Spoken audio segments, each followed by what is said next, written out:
సంబంధించిన విషయం నేను అట్లీస్ట్ వాటర్ ఇష్యూస్లో కొన్ని డజన్స్ పుస్తకాలు కూడా రాశాను. స్టిల్ నేను దీంట్లో ఎక్స్పర్ట్ అని నేను అనుకోవట్లేదు. కానీ మేము దాదాపు ఒక 2.5 మాసాలు నెలలు పరిశోధన చేయడం జరిగింది. దీనికి ముఖ్యంగా డాక్టర్ శివకుమార్ చాలా ప్రోగ్రామింగ్ అక్కడ కూర్చున్నాడు. చాలామంది వాలంటరీగా అందరూ వాలంటరీగానే చేసిండ్రు. వాళ్ళ పేర్లు కొన్ని మేము మెన్షన్ చేసినాం, కొన్ని మెన్షన్ చేయలేదు. బహుశా ఇంత డేటా గ్యాదరింగ్ మేము ఈ ప్రాజెక్ట్లో చేయడానికి చాలా ఇబ్బంది అయింది. మేము ఎందుకు ఇంతకాలం కూడా ఉన్నామంటే ఈ వర్షన్ ఆఫ్ ప్రజెంటేషన్ మేము సెప్టెంబర్లో కొంతమంది ఎక్స్పర్ట్స్ పిలిచి చేసినాము. అప్పుడు మాకు చెప్పింది ఏంటంటే ఒక 15-20 రోజుల్లో డిపిఆర్ రిలీజ్ కాబోతుంది. డిపిఆర్ రిలీజ్ కాబోతుంది అంటే దానికి కొద్దిసేపు ఆగాము. డిపిఆర్ రిలీజ్ కాలేదు కాబట్టి ఇందులో ఉన్న అంశాలన్నీ దాదాపుగా అఫీషియల్గా ఎప్పుడో ఒక చోట వచ్చినటువంటి విషయాలతో ద్వారానే చేశాము. ఇది 72 పేజీల రిపోర్టు, దాదాపు 200 పేజీల ఎనెక్షర్లు మేము రిలీజ్ చేయలేదు. అది ఆ డేటాబేస్ తోటి చూడాల్సిన అవసరం ఉంది. సీడీలు ప్రింట్ చేయలేకపోయినాం, ఎందుకంటే రిసోర్సెస్ లేక. ఓన్లీ సీడీల ద్వారా తర్వాత మేము ఈ రాత్రి వెబ్లో కూడా పెట్టడానికి ప్రయత్నం చేస్తాం. ఇదేంటంటే దిస్ ఇస్ అవుట్లైన్. ఏంటంటే ముందుగా ప్రాజెక్ట్ గురించి ఏంటి మాకు తెలిసినంత వరకు, ప్రజలకు తెలిసినంత వరకు. రెండో అంశం ఇందులో వాటర్ ఉన్నదా. మూడో అంశం పంపింగ్ అండ్ స్టోరేజ్ విషయాల్లో కొన్ని సాంకేతిక విషయాలు. తర్వాత ఈ ప్రపోజ్డ్ ఇరిగేషన్, ఇంత ఇరిగేషన్ అవుతుందా, and electricity requirement, cost benefit analysis, alternatives and way forward. నేను మొదటి 2 విషయాల గురించి నేను చెప్తాను, తర్వాత రఘు గారు చెప్తారు, తర్వాత లాస్ట్కి నేను ఈ ఆల్టర్నేటివ్స్ ఏంటిది, వే ఫార్వర్డ్ ఏంటి అని.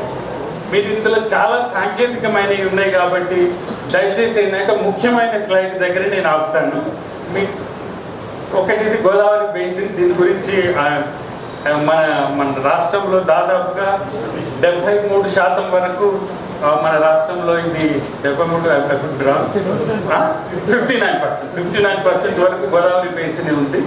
అండ్ ఇది ఈ ప్రాజెక్టుకు మాకు దొరికినంత వరకు this is the only diagram ప్రాపర్గా మాకు దొరికినంత వరకు, మాకు ఇచ్చినంత వరకు ఈ ప్రాజెక్టుకి సంబంధించినటువంటి డయాగ్రామ్ ఇది. అది ఇంకా వేరే ఏమైనా డయాగ్రామ్లు ఉన్నాయో లేవో తెలియదు, కానీ అది పబ్లిక్లీ అవైలబుల్, మాకు మాత్రం అఫీషియల్గా ఇచ్చింది.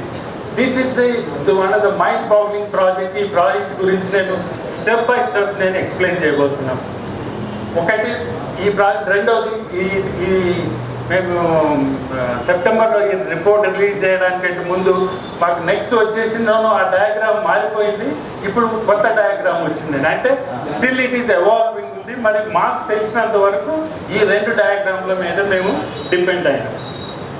ఇది మన గోదావరి బేసిక్. ఇక్కడి నుంచి బేసికలీ ఈ మేడిగడ్డ అనే ప్రాంతం ఇక్కడ ఉంది. మ్యాప్ సరిగ్గా కనపడుతుందో లేదో. ఇక్కడి నుంచి ఫస్ట్ సోర్స్ లిఫ్ట్ చేయడం అనేది జరుగుతుంది అన్నట్టు. ఇంతకుముందు ఉన్నటువంటిది తిమ్మిడిహట్టి అని, ఏదైతే ప్రాణహిత చేవలకి. ఈ 2 కాలేజ్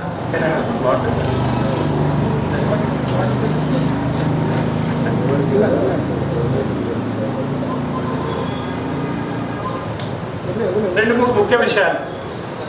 ఈ ప్రాజెక్ట్ పేరు కొత్తదైనప్పటికీ దాదాపుగా ఇది ప్రాణహిత చేవల ప్రాజెక్టే, ఒక 3 అంశాలు తప్ప. మొదటి అంశం ఏంటంటే ఇక్కడ తిమ్మిడిహట్టి నుంచి తీసుకోకుండా మేడిగడ్డ నుంచి తీసుకోవడం అనేది అది ఒక ముఖ్యమైనటువంటి మార్పు. అది చాలా ప్రధానమైనటువంటి మార్పు. రెండవ మార్పు ముఖ్యమైనది ఏంటంటే మల్లన్న సాగర్ అనే రిజర్వాయర్ ఇంతకుముందు దాంట్లో కూడా ఉండే, అది 1.5 TMC ఉండే, దాన్ని 50 TMC చేయడం అనేది. ఇక మూడవది చాలా ముఖ్యమైనటువంటి కాదు కానీ, అంటే ఎక్కడి నుంచి ఎక్కడికి తీసుకురావాలి, ఎక్కడి నుంచి ఎక్కడికి తీసుకుపోవడం అనేది. తర్వాత టోటల్ కెపాసిటీలో కూడా అయితే కొన్ని ప్యాకేజెస్ ఆల్మోస్ట్ సేమ్ నెంబర్లతో కూడా యూజ్ చేస్తుంది. అందుకే ఇది ప్రాణహిత చేవల ప్రాజెక్టును రీఇంజనీరింగ్ చేసినటువంటి ప్రాజెక్టుగా పరిగణించాలి, కానీ ఒక కొత్త ప్రాజెక్ట్ కానీ కన్సెప్చువల్గా డిఫరెంట్ ప్రాజెక్ట్ అనేది కూడా అనుకోవడానికి వీల్లేదు. తర్వాత ఈ పరిజ్ఞానం ఇందులో ఉన్నటువంటి లింక్ ఈ ప్యాకేజెస్ ఎందుకు పెట్టినటువంటి ప్యాకేజ్ 7, ప్యాకేజ్ 8, ప్యాకేజ్ 9 ఇవన్నీ ఇంతకు ముందు ఉన్నటువంటి ప్రాణహిత చేవెళ్ళ ప్రాజెక్టులో ఉన్న ప్యాకేజెస్. దాదాపుగా ఇంజనీరింగ్ వర్క్లకు ఉన్నటువంటి నామకరణం కానీ దానికి సంబంధించిన టెక్నికల్ విషయాలు కానీ ప్రధానమైన మార్పులు అయితే లేదు. ఇది కాలేజ్ ఇప్పటి వరకు మనకు తెలిసింది ఏంటంటే బేసిక్గా మనకి అందరికీ తెలిసిందంటే వి ఆల్ అగ్రీ మన గోదావరి నదిని జలాలను ఉపయోగించుకోవాలి. అందులో మనం ఏం చర్చ జరపాల్సింది లేదు. అందులో ఈ ప్రాజెక్టును మేము అపోజ్ చేస్తున్నామో సపోర్ట్ అని కాకుండా గోదావరి జలాలను ఉపయోగించుకోవాలనేది అందరిలో ఉన్న అగ్రిమెంటే. తర్వాత గోదావరి జలాలు గ్రావిటీ ద్వారా కాదు అని మనకు తెలుసు, అందరికీ తెలుసు, సాంకేతికంగా తెలుసు, దానికి లిఫ్ట్ ద్వారానే. అంటే లిఫ్టింగ్ ఈజీ కాదు, అదేమో అంత ఈజీ అనేది కాదు, ఎక్స్పెన్సివ్ కాదని కూడా కాదు, మేము ఆర్గ్యూ చేయట్లేదు. అండ్ అది కాంప్లికేటెడ్ కూడా. Many earlier projects also resulted వాళ్ళు కూడా లిఫ్ట్ చేద్దామని చాలా డబ్బు ఖర్చు పెట్టినాడు, కొందరు చేశారు, చేయలేరు, అందులో వేస్టేజ్ కూడా. We are all Telangana development. ఇక్కడ I want to know that అంటే ఎందుకు అంటుందంటే ఈ ప్రాజెక్ట్ని క్రిటిసైజ్ చేయడం ద్వారాను కొందరు డెవలప్మెంట్కు నిరోధిస్తున్నట్లు, ఈ ప్రాజెక్టుని సపోర్ట్ చేయడం ద్వారా తెలంగాణ వాదులైనట్టు ఆ రకంగా కూడా కొన్ని రకాల వచ్చినాయి. అందులో we are all for Telangana, those are constructing, those are not. అందులో పెద్ద ఈ దీంట్లో ఎయిర్ స్ప్లిట్ చేసి దీంట్లో నేనంటే నాకంటే గొప్పది నాకు చేయడం అని కాదు. మేమందరం కూడా తెలంగాణ పోరాటం చేసినాం, మేమందరం తెలంగాణలో భాగమే. ఈ క్రిటిసైజ్ కూడా తెలంగాణకు భాగంగానే, తెలంగాణ డెవలప్మెంట్కి భాగంగానే. కానీ ఏదేదో గవర్నమెంట్ వ్యతిరేకాలు గవర్నమెంట్ వస్తాయి పోతాయి, కానీ ప్రాజెక్టులు అనేటివి ప్రజలు. ఇది బేసిక్స్ ఏంటంటే, ఇంకొక బేసిక్ ఏంటంటే water, there is no big deal. Water ఈ మోడర్న్ సాంకేతిక పరిజ్ఞానం ప్రకారం ఎక్కడి నుంచి ఎక్కడికైనా తీసుకుపోగలరు. ఇప్పుడు గోదావరి జలాలు ఎవరెస్ట్ శిఖరం వరకు తీసుకుపోవాలన్నా కూడా తీసుకుపోవచ్చు. అందులో పెద్ద ఎక్సైట్మెంట్ కావాల్సిన అవసరం లేదు, పెద్ద depression. Water can be transported from anywhere to anywhere.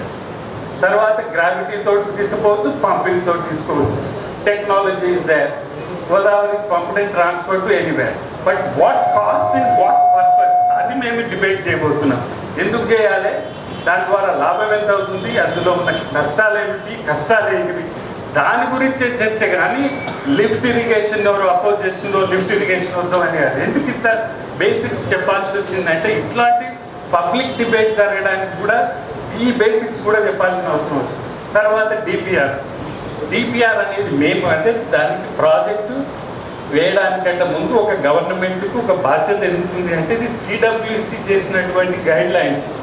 ఎందుకు అంటే మనం ఇల్లు కట్టుకోవాలన్నా లేకపోతే ఏదన్నా కొనాలన్నా ఒక చిన్న ఆలోచన చేస్తాం, ఎందుకు కొనాలి, ఎందుకు కట్టుకోవాలి, ఎంత పెద్దది కట్టుకోవాలి, దాన్నే డిపిఆర్. దానికి అది ఒక ప్రధానమైనటువంటి స్టార్టింగ్ పాయింట్ డిపిఆర్. దాని గురించి మేము దాదాపుగా మనం అడిగినాము, సివిల్ సొసైటీ అడిగినారు. ఇంతవరకు ఈ ప్రాజెక్టు డిపిఆర్ లేదనేది మాత్రం వాస్తవం. ఉన్నా అది పబ్లిక్ డొమైన్లో లేదు. ఆ సీక్రెట్గా ఉంచాల్సిన అవసరం ఎందుకుందో, అది ఇప్పుడే ఇస్తాము తప్పుడే ఇస్తాం తర్వాత ఈ డీటెయిల్స్ అని. ఈ ఇంత పెద్ద ప్రాజెక్టుకు డిపిఆర్ అనేటువంటి ఒక మామూలుది అది కూడా లేకపోవడం అనేది చాలా విచిత్రమైనటువంటి పరిణామం అన్నట్టు. ఇటువంటి పరిణామం నేను ప్రపంచంలో చాలా ప్రాజెక్ట్ అనలైజ్ చేసినాను, చాలా దేశాల్లో పనిచేసినా, కానీ ఇంత బేసిక్ ఇన్ఫర్మేషన్ కూడా లేకుండా కొన్ని వేల కోట్ల రూపాయల ప్రజాధనాన్ని వెచ్చించడానికి ముందుకున్న అనేదే ఒక పెద్ద ఆశ్చర్యమైనటువంటి విషయం. తర్వాత బయటవే డిపిఆర్ అనేది మనం అడిగింది కాదు, అది సిటీసీ కోట్ చేస్తున్నాం. అది వెరీ బేసిక్ డాక్యుమెంట్ అన్నట్టు. 2010లో తెలంగాణ కూడా మన ఫెడరల్ గవర్నమెంట్లో ఉంది కాబట్టి Telangana is not exempted from DPR. Telangana ప్రభుత్వానికి ఇది అవసరం లేదనుకునేటువంటిది కూడా ఏం లేదు. నెక్స్ట్ వై డిపిఆర్ అంటే ఇది ఫస్ట్ ఐడియా వస్తుంది, దాని గురించి కొంత ఇన్ఫర్మేషన్ గ్యాదర్ చేస్తారు, దాని గురించి ఇది ఇంత డబ్బులు పెడితే ఇంత వస్తుందా లేదా, ఎన్ని ఎకరాలు పడుతుంది, ఎందుకు అనేది చిన్న బేసిక్ ఇన్ఫర్మేషన్ కాస్ట్ బెనిఫిట్ అనాలిసిస్లో ఉండే గ్రంథమే. అందులో పెద్ద డిపిఆర్ ఉండాలా లేదా అనే చర్చ కూడా జరగాల్సిన అవసరం లేదు. లేదు అనేది అంటే వాళ్ళకి ఆలోచించలేదు అని, ఆలోచిస్తే పెట్టాల్సి ఉంది అని. So it is not a ritual, ఏదో ముగ్గుపోయిన రిచువల్ కాదు. It is a public money spend చేయడానికి ఉన్న ప్రాథమికమైనటువంటి ఫండమెంటల్ అప్రోచ్ ఏంటంటే డిపిఆర్ అనేది ఉండాలి. తర్వాత ఇది మల్లన్న సాగర్ అనేది అదొక మహా విచనం. దాని గురించి మళ్ళీ ముందు చెప్తుంది. ఇది ఫస్ట్ టైం నాకు తెలిసినంత వరకు ఈ ప్రపంచంలో ఇంత పెద్ద ఎత్తున గ్రావిటీ తోటి నది లేని ప్రాంతంలో ఇన్ని వందల కిలోమీటర్లు తీసుకొచ్చి స్టోరేజ్ చేసిన సంఘటన అయితే లేదు. దాని డజన్ మీన్ దట్ తెలంగాణ ప్రభుత్వం కట్టొద్దని కాదు, కానీ ఇది ఒక విచిత్రమైనటువంటి, ఇది దాదాపుగా శ్రీరామ్ సాగర్లో 2/3 వంతున్నటువంటి ప్రాజెక్టు ఎక్కడ తీసుకొచ్చి అంటే అది మిడిల్ ఆఫ్ నో రివర్ దగ్గర కట్టేటువంటి శ్రీరామ్ సాగర్ 90 అదే 2/3 సరే ఓకే 40%, సరే 30% సరే అది 90 వరకు ఎప్పుడు రాలేదు. 90 to 50 మరి అది క్యాలిక్యులేషన్ అంటే 90-50 ఆఫ్ కాదని నేను అనుకుంటున్నాను. 2/3 ఓకే. సో దీనికి మీద చాలా శివకుమార్ చాలా వరకు మేము జిఐఎస్ చాలా మోడర్న్ టెక్నిక్స్ తోటి మేము ఇది ఎక్కడ కట్టబోతుందో దీని కాంటూర్ అనేది ఇప్పుడు చూపించే దాంట్లో చాలా వరకు మేము సిమ్యులేట్ చేసినాం. ఏంటంటే ఇది వాటర్ స్టోరేజ్, ఇది పంపింగ్ 456 మీటర్స్ డైరెక్ట్గా 8 లక్షల ఎకరాలకి దీని ద్వారా నిలుస్తామని. దీనికి దాదాపు బేసిక్ కాస్ట్ అది మరి డ్యామ్ కాస్ట్ లేకపోతే రీసెటిల్మెంట్ అవన్నీ తెలియదు, కానీ దీనికి ఇంత కాస్ట్ అవుతుందని న్యూస్ పేపర్లో చూసాం. 14 villages dam cost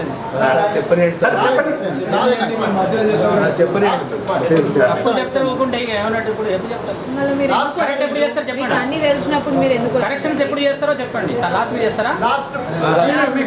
right last చేయండి. తర్వాత 14 విలేజెస్, తర్వాత 20,000 మంది పోతుంది అనేది, తర్వాత 20,000 ఎకరాలు, దాదాపు ఇంతమంది అనేది. దీని మీద మేము మేము చేయలేదు. ఎందుకు చేయలేదంటే చాలామంది ఇప్పటికే రిపోర్ట్స్ రిలీజ్ చేసిండ్రు, దాని గురించి ఎంతోమంది తెలిసిన వాళ్ళు ఉన్నారు. అది తప్పులో ఒప్పులో మేము ఈ విషయాల్లోకి ఎక్కువ పోలేదు. కానీ ఒక్కటి ఏంటంటే ఇక్కడ ఇంత పెద్ద వాటర్లో ఎవాపరేషన్, సీపేజీ ఎఫిషియన్సీ అనేది ఉంటాయి అన్నట్టు. అంటే ఒక నీళ్ళు తీసుకుపోయి ఒక దగ్గర పెడితే కొన్ని నీళ్ళు ఇంకిపోతాయి, కొన్ని అక్కడ దాదాపుగా సమ్మర్లో దాని గురించి ఎక్కడా లేదు. తర్వాత how many stages, what cost, TMC, irrigation వేరే. ఎందుకంటే 8 లక్షల ఎకరాలు అన్నాం కదా, మన తెలంగాణలో కెనాల్ ఇరిగేషన్ ఇప్పుడు ఉన్నది 8 లక్షల ఎకరాలు. అన్ని ప్రాజెక్టులు కలిపి కృష్ణా, గోదావరి అన్ని కెనాల్ ఇరిగేషన్. ఎస్ శ్యామప్రసాద్ గారు మీరు 8 లక్షల ఎకరాలు అంటే ఒక్క ప్రాజెక్టు 60 ఏళ్లలో జరిగినంత కెనాల్ ఇరిగేషన్ వాళ్ళు కల్పిస్తామనడం అనేది దానికి మీదే ఊహించుకోండి. అన్ని ప్రాజెక్టులు కలిపి కెనాల్ ఇరిగేషన్ 8 lakh acres. అదే Bureau of Statistics and Economics 2014-15లో ఉన్నది. తర్వాత సరే డ్యామ్ సేఫ్టీ, సింక్రనైజేషన్ ఇవన్నీ కొంతవరకు. And they will be any ecological issues ఉన్నాయా, సీపేజ్ ఎంత అవుతుంది, any other benefits water body, ఇవన్నీ కూడా క్షుణ్ణంగా వాళ్ళు అధ్యయనం చేయాల్సి ఉంటే దేర్ ఇస్ నో. ఇవన్నీ దీనికి ఏమి డ్యామ్ సేఫ్టీ ఇష్యూ ఎందుకు కాదు అంటే absence of evidence is not an evidence of absence. So basically వాళ్ళ ధర్మం అన్నట్టు, ఇన్ని నీళ్ళు తీసుకొచ్చి ఇక్కడ పెడుతున్నాం, వీటికి ఏమన్నా అవుతుందో లేదో ఆ రిపోర్ట్స్ గవర్నమెంట్ చేయాల్సి ఉంటుంది. వాళ్ళు చేయాల్సిన రిసోర్స్ ఉన్నాయి, చేయాల్సింది బాగా. తర్వాత ఇవి ఎందుకు చూపిస్తున్నాం అంటే మేము ఒక సిమ్యులేట్ చేసినాం. ఇప్పుడు అక్కడ నీళ్ళు తీసుకపోతే 1 TMCకి ఇక్కడ వస్తుంది. 1 TMC నింపినప్పుడు ఇక్కడ చూడండి.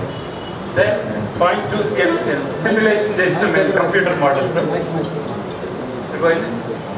0.2 దెన్ 2.7 అయినప్పుడు ఇట్లా నిండుతూ ఉంటుంది అన్నట్టు. దీనికి చాలా కంప్యూటింగ్ ప్రోగ్రామ్ కొద్దిగా డిఫికల్ట్ అంటే విజువల్ రిప్రజెంటేషన్ కోసం. సో 11 TMCకి ఇక్కడ వరకు, దాన్ని 18 TMC అయినప్పుడు ఇన్ని ఊళ్ళు పోతుంటాయి. 27, 38, 50. సో దీనికి కాంటూర్ బేస్డ్ ది ప్రోగ్రామింగ్ ద్వారా అంటే 50 TMC వరకు ఈ ఊళ్ళు నిండుతాయి. తర్వాత దెన్ ఇదే బండ్ తోటి you can also bund height కనుక పోతే ఇంతవరకు పోవచ్చు అన్నట్టు. ఇంకా ఇది థియరిటికల్ సిమ్యులేషన్ ఇంకా ఎదుగుతుంటే ఏమవుతుంది అంటే hire the dam you can put the more water. It's basic కానీ తర్వాత అట్లీస్ట్ 50 CMC వరకు ఈ ఊళ్ళు మాత్రం డెఫినెట్గా ఈ కాంటూర్ బేస్ దాంతో ఊళ్ళు పోతుంటాయి, ఈ వాటర్ స్ప్రెడ్ ఏరియా ఇది ఉంటుంది. సో నెక్స్ట్ ఇది వాటర్ అవైలబిలిటీ. ఒక ఫస్ట్ క్వశ్చన్ మేము అడిగినాము, ఇప్పుడు వీళ్ళు ఇంత వాటర్ తీసుకొస్తూ ఉంటున్నారు కదా, is it available at all? So దానికి మేము large amount of data, CWC daily discharge datas, నేను ఇప్పుడు కొద్దిగా ర్యాపిడ్గా పోతాను. సో కాళేశ్వరం ఇక్కడ మేడిగడ్డ దగ్గర కనుక 90 దగ్గర కడితే ఎట్లుంటుంది, 95 TMC పోతే మునిగిపోవడం ఎంత ఉంటుంది, this is 100 TMC contour. So ఇక్కడ ఈ నుంచి ఒక పాయింట్ అన్నారు. సో ఈ డేటా తీసుకున్నాం అన్నట్టు బాపులి నుంచి almost like the voluminous data analyse చేసి, so this is what one of our programming ఏంటంటే, ఈ water discharge there is a plenty of water Godavari. Water ఉన్నదా లేదా అనే సమస్య కాదు, కానీ వాటర్ వేరియబిలిటీ అనే సమస్య. దాదాపుగా సేమ్ పాయింట్ దగ్గర పోయింది, మన మేడిగడ్డ దగ్గర 4000 TMC వాటర్ ఉండగలదు ఒక్కొక్క ఇయర్లో. అదే ప్లేస్ దగ్గర 2005లో 500 కంటే. అంటే వేరియబిలిటీ అనేది వాటర్ ఎంత ఉన్నది అనేది అర్థం లేనటువంటి ప్రశ్న. అది ఆ వాటర్ అప్పుడు ఉందా, దానికి మనకి పంపు చేసుకునేటప్పుడు ఎలాంటి స్ట్రక్చర్స్ కట్టాలి. తర్వాత ఇది ఏంటంటే హైడ్రోగ్రాఫ్స్. ఇది June 13th నుంచి ఏప్రిల్ వరకు 2014లో ఈ డేక్రా పాయింట్ దగ్గర each point represents 1 day discharge. అయితే వాటర్ ఉంది కానీ యూనిఫామిటీ ఉండదు, కొన్ని రోజుల్లోనే రివర్లో వాటర్ ఉంటుంది. సేమ్ పాయింట్ దగ్గర నెక్స్ట్ ఇయర్ గింతే ఉంటుంది. So the variability of the water is important మనం ఇట్లాంటి ప్రాజెక్ట్స్ తీసుకునేటప్పుడు. So then Godavari flows only మాన్సూన్లోనే నీళ్ళు వస్తాయి, మనకి ఎండాకాలం నీళ్ళు రావు. దానికి కూడా డేటా అనాలిసిస్ చేసినాం. I don't want to go into the details కొంచెం. Then I just come to the straight point ఏంటంటే, with in monsoon only few days వస్తుంది. సో అంటే ఈ వేరియబిలిటీ పంపింగ్ చాలా క్లిష్టమైన పరిస్థితి అయింది. దానికి మినిమం స్టోరేజ్ చేసుకోవాల్సిన అవసరం కూడా ఉంటుంది. Then these are water in Medigadda. This is what as even drought year కూడా this is the one final table. మా కన్క్లూజన్ ఏంటంటే, ఇది pumping 2014 is the highest discharge area, 2005 is the lowest. ఆ రోజుల్లో 160 days 66 days you can pump ఇంత water, 352 TMC you can pump the water. And without barrage కూడా మేము simulate చేసినాము. Then 2000 అంటే there is as even that ఇయర్లో కూడా నీళ్ళు ఉన్నాయి. మేడిగడ్డ దగ్గర నీళ్ళు లేవనో, లేకపోతే నీళ్ళకి సమస్య because the next possible even more down stream. Even ఆ పంపింగ్ చేసినాక దగ్గర కూడా ఇంకా డౌన్ స్ట్రీమ్లో 10-15 kilometers దగ్గర ఇంకొక చిన్న బ్యారేజ్ కట్టుకొని కూడా మనం ఇంకో 8 TMC 148 TMC వరకు పంపు చేయొచ్చు. So water is not an issue. ఎవరైనా వాటర్ లేదు మేడిగడ్డ దగ్గర ఎందుకు కడుతుందని కాదు, వాటర్ ఈజ్ డెఫినెట్లీ దేర్. అది గవర్నమెంట్ కూడా అదే అనేది, దాన్ని మనం కన్ఫర్మేషన్ ఏంటంటే వాటర్ ఈజ్ దేర్. బట్ మన క్వశ్చన్ ఏంటంటే, తిమ్మిడిగడ్డ దగ్గర కూడా ఉందా లేదా అనేది మేము సిమ్యులేట్ చేసాం. ఎందుకంటే తిమ్మిడిగడ్డ దగ్గర వాటర్ లేదు, సబ్మర్జ్ అయింది. దెన్ అవర్ కన్క్లూజన్ ఏంటంటే, తిమ్మిడి దగ్గర కూడా వాటర్ ఉంది. You can also do a small changes and get an enormous amount of water from Timmidigadda, because Timmidigadda నుంచి గ్రావిటీ అనేది ఉంటుంది. So water is available at the both the places. Only during the drought year అక్కడ effect అవుతుంది, ఇక్కడ effect అవుతుంది.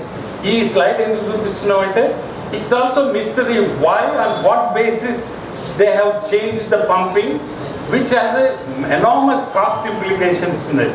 So daniki there is no, in our conclusion in our analysis there is no conclusive justification for shifting from Timmidihatti to Medigadda, which has enormous amount of cost unnadi, complications unnai. So that's another point which they need to explain enduku chesindru, ఒకవేళ చేయాల్సిన అవసరం వచ్చింది అనేది మాత్రం క్లియర్గా ఇక్కడ రిపోర్ట్లో కానీ దాని జస్టిఫికేషన్ లేదు. This is very interesting. అంటే ఎవరైనా మీరు ఛాలెంజ్ చేయదలుచుకుంటే కంప్యూటర్ మేము సోర్స్ కోడ్స్ కూడా ఇస్తాం, you can also check. So each daily data తోటి తిమ్మిడిగడ్డ దగ్గర also you can take water and you can also take water both the ప్లేసెస్లో కూడా తీసుకోవచ్చు. అది కూడా మేము చేస్తాం.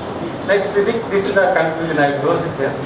వాటర్ అలొకేషన్స్ తెలంగాణ ఇది this is the panchayat 270 TMC water మనం ఎట్లా యూజ్ చేసుకోవాలనేది అందరికీ వచ్చింది. Either water is available or pumping at both the places. Immediate దగ్గర ఉంది, Medigat దగ్గర ఉంది. Water can be even 600 TMC water, we can use it. We have a data, we can simulate it. If somebody wants, we will give the computer program how we arrive at it.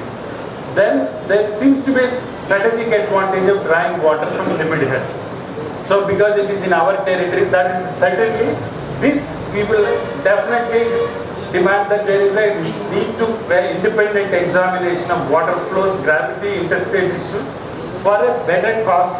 Timidihata needs to be opened up, and if they conclusively say that it is not a strategic advantage, maybe they can shift to it.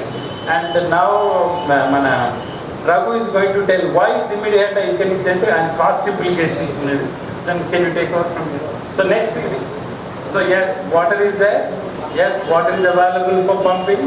Yes, there is no issue of upper state. We have also simulated there is not a big issue, submergence kuda level. Then there is no impact on downstream. This is also very important. And downstream states managani vallu godav pettunaru. The question is only about lifting that water, not about water in itself. So from these two places, let us shift to the discussion from how do we shift the water, what expenses.